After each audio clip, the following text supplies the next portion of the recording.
नमस्कार, आप देख रहे हैं 4 PM गुजरात और मैं हूं आपके साथ प्रगति ठाकुर। 12 जून 2025 को गुजरात के अहमदाबाद में एयर इंडिया का बोइंग 787-8 ड्रीमलाइनर विमान AI-171 टेक ऑफ के कुछ ही मिनटों बाद मेघानी नगर के एक रिहायशी इलाके में दुर्घटनाग्रस्त हो गया। इस भयानक हादसे में विमान में सवार 242 लोगों में से 241 की मौत भी हो गई, जिसमें गुजरात के पूर्व मुख्यमंत्री विजय रूपाणी भी शामिल थे। केवल एक यात्री भारतीय मूल के ब्रिटिश नागरिक विश्वास कुमार रमेश चमत्कारिक रूप से जीवित बचे। इस हादसे ने पूरे देश को झकझोर कर रख दिया और हवाई यात्रा की सुरक्षा को लेकर भी गंभीर सवाल खड़े कर दिए। वहीं इस घटना के बाद संसद की परिवहन, पर्यटन और सांस्कृतिक से संबंधित स्थायी समिति ने हवाई सुरक्षा को लेकर सख्त रुख अपनाया है। समिति ने 8 जुलाई 2025 को नागरिक उड्डयन मंत्रालय के सचिव को तलब किया है ताकि विमानन क्षेत्र की सुरक्षा की समग्र समीक्षा की जा सके।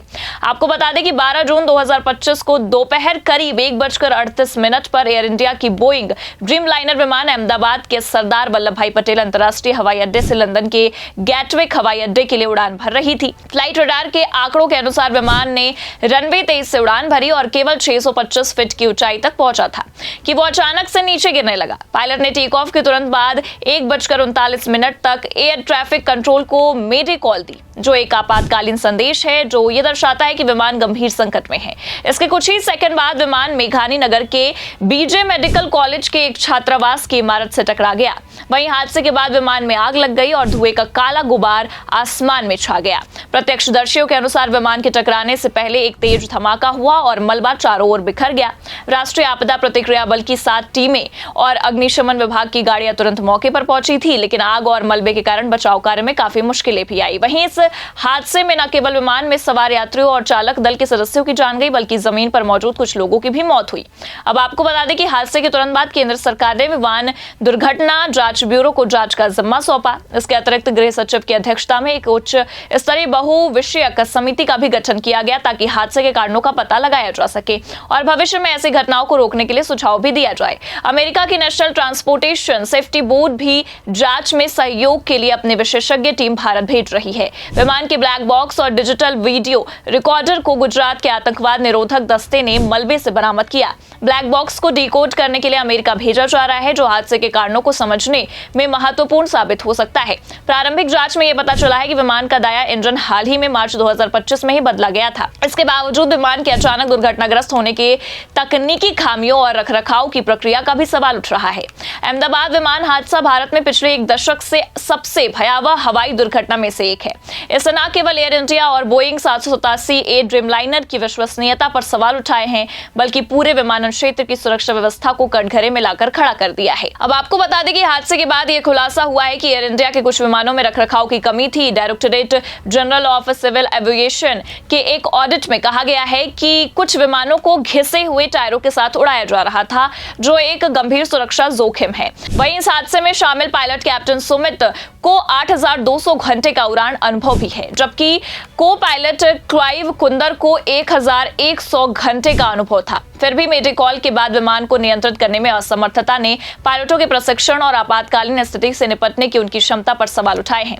आपको बता दें कि ड्रीमलाइनर को इसके ईंधन दक्षता और यात्री सुविधाओं के लिए जाना जाता है, लेकिन उनकी सुरक्षा को लेकर पहले भी सवाल उठ चुके हैं। 2013 में इसकी बैटरी से संबंधित समस्याओं के कारण वैश्विक स्तर पर इसकी उड़ानों पर 3 महीने के लिए रोक लगाई गई थी। अहमदाबाद हादसे ने इस चिंताओं को फिर से ताजा कर दिया है। वहीं संसद की स्थायी समिति ने अपनी मार्च 2025 की रिपोर्ट में बताया है कि नागरिक उड्डयन महानिदेशालय, विमान दुर्घटना जांच ब्यूरो और नागरिक उड्डयन सुरक्षा ब्यूरो को अपर्याप्त बजट आवंटन किया गया है। ये बजट सुरक्षा ढांचे और जांच क्षमताओं को मजबूत करने के लिए नाकाफी है। आपको बता दें कि हाल के महीनों में केदारनाथ और वैष्णो देवी जैसे तीर्थ स्थलों पर हेलीकॉप्टर दुर्घटनाओं ने भी विमानन सुरक्षा की खामियों को उजागर किया है। इन घटनाओं ने नियामक अनुपालन और रखरखाव प्रक्रियाओं पर भी सवाल उठाए हैं। संसद की परिवहन, पर्यटन और संस्कृति से संबंधित स्थायी समिति ने हवाई सुरक्षा के मुद्दे पर गंभीर चिंता व्यक्त की है। 8 जुलाई 2025 को होने वाली बैठक में नागरिक उड्डयन मंत्रालय के सचिव को तलब किया गया है। जानकारी के मुताबिक समिति ये जानना चाहती है कि मंत्रालय ने यात्रियों की सुरक्षा सुनिश्चित करने के लिए क्या कदम उठाए हैं। इसमें विमानों की तकनीकी स्थिति, नियमित रखरखाव और आपातकालीन प्रोटोकॉल शामिल हैं। बता दें कि समिति इस बात की जांच करेगी कि पायलटों को आपातकालीन परिस्थितियों से निपटने के लिए कितना प्रशिक्षण दिया जाता है। इसके अलावा पायलटों के मानसिक स्वास्थ्य की जांच की प्रक्रिया पर भी सवाल उठाए जाएंगे। मार्च 2025 की संसदीय समिति की रिपोर्ट में सुरक्षा और जांच के लिए अपर्याप्त बजट का मुद्दा भी उठाया गया था। समिति मंत्रालय से पूछेगी कि इस कमी को दूर करने के लिए क्या कदम उठाए गए हैं। अब आपको बता दें कि केदारनाथ और वैष्णो देवी मार्गों पर हाल ही में हेलीकॉप्टर दुर्घटनाओं ने छोटे विमानों और हेलीकॉप्टरों की सुरक्षा पर भी सवाल उठाए। समिति इन घटनाओं के कारणों और सुधारात्मक उपायों पर भी जवाब मांगेगी। अब आपको बता दें कि बोइंग ड्रीमलाइनर की तकनीकी विश्वसनीयता और एयर इंडिया की रखरखाव प्रक्रियाओं पर सवाल उठाए जाएंगे।